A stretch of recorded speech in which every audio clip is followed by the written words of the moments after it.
मुअज़्ज़ज़ नाज़रीन, अस्सलामु अलैकुम वरहमतुल्लाहि वबरकातुहू। उम्मीद करता हूँ आप सब बखैर होंगे। ठंडी के मौसम में अक्सर लोग कोल्ड क्रीम का इस्तेमाल करते हैं, जैसे वैसलीन, ब्रोलिन, इस तरह से पॉन्ड्स पाउडर और भी बहुत सारी चीज़ें हैं जिसको लोग ठंडी से बचाव के लिए इस्तेमाल करते हैं, अपने होंठ और रुखसार की हिफाजत के लिए, ताकि वो फटन का शिकार ना बने। अब मसला ये आता है, जो नमाज़ी हज़रात है, वज़ू करते हैं, नमाज़ पढ़ते हैं, उनके दिल में ये सवाल आता है कि क्या इस तरह के कोल्ड क्रीम्स यानी वैसलीन वगैरह लगा करके अगर कोई वज़ू किया तो उसका वज़ू होता है या नहीं, और इसी तरह से अगर वज़ू करने के बाद कोई कोल्ड क्रीम का इस्तेमाल किया, तेल लगाया और फिर नमाज़ पढ़ी, तो क्या उसकी नमाज़ होगी या नहीं होगी। इस वीडियो में हम इसी पर गुफ्तगू करेंगे, तफसीली बहस करेंगे। आपसे गुजारिश है कि आखिर तक हमारे साथ बने रहें, मसला को अच्छी तरह से समझें, सुनें, और अगर आपको बात समझ आ जाए तो दोस्तों तक भी शेयर कर दें, और अगर मुनासिब समझें तो हमारी इस वीडियो को लाइक करके चैनल को सब्सक्राइब भी कर दें। इससे मुताल्लिक़ कुछ अगर सवालात आपके दिल और दिमाग में हों तो ज़रूर कमेंट बॉक्स में पूछ सकते हैं। इंशाअल्लाह अगली वीडियो में हम आपके सवालात के जो है तफसीली जवाब देने की कोशिश करेंगे।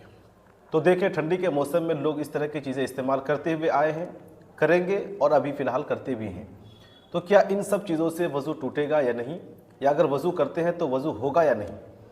तो इस चीज़ को समझने के लिए सबसे पहले आपको ये समझना होगा कि कौन सी चीज़ ऐसी है जिसके लगाने के बाद हमारा वज़ू नहीं टूटता है, या अगर उसे लगा करके हम वज़ू करते हैं तो वज़ू हमारा हो जाता है, और कौन सी चीज़ ऐसी है जिसको लगाने के बाद वज़ू नहीं होता है।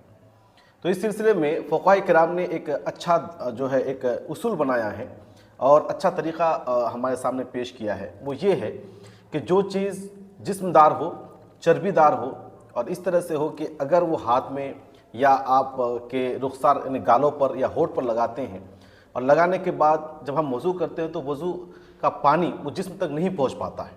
कुछ चीज़ें ऐसी है, जैसे आप लिपस्टिक ले लीजिए, और इसी तरह से हाथों में जो लगाते हैं, लड़कियां लगाती है नाखूनों में, और इस तरह से बहुत सारे चर्बीदार और भी चीज़ें हैं कि जिसके लगाने के बाद पानी जिस्म के अंदर तक नहीं पहुंचता है, यानी चमड़े तक वो पानी नहीं पहुंचता है। तो अगर कोई ऐसी चीज़ आप लगाते हैं जो पानी को जिस्म तक पहुंचने से रोके, तो आपका वज़ू नहीं होगा, क्योंकि वज़ू या गुस्ल कहते हैं जिस्म के चमड़ा तक पानी को सही तरीके से पहुँचाना, उसको धोना।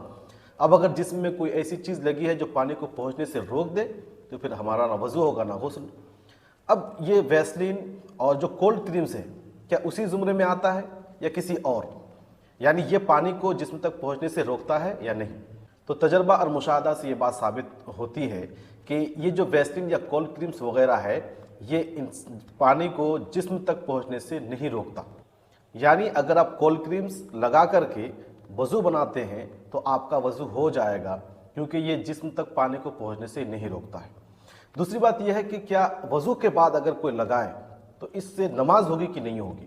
बहुत सारे लोगों का ये सवाल है कि ये जो कोल्ड क्रीम्स है, इसमें बहुत लोग गलत चीज़ों का इस्तेमाल करते हैं, सूअर की चर्बी मिलाते हैं या सूअर का खून मिलाते हैं वगैरह वगैरह।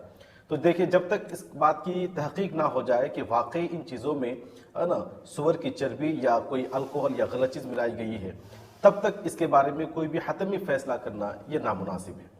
लेकिन चूँकि अब तक इस तरह से कोई बात सामने आई नहीं है, लिहाजा अगर कोई वज़ू के बाद इस तरह की चीज़ें कोल्ड क्रीम्स वगैरह लगाते हैं तो नमाज भी हो जाएगी। उम्मीद करता हूँ बात आपको पूरी तरह समझ आई होगी। मिलते हैं किसी अगली वीडियो में नए टॉपिक के साथ। जब तक के लिए इजाज़त दें। अस्सलामु अलैकुम वरहमतुल्लाहि वबरकातुहू।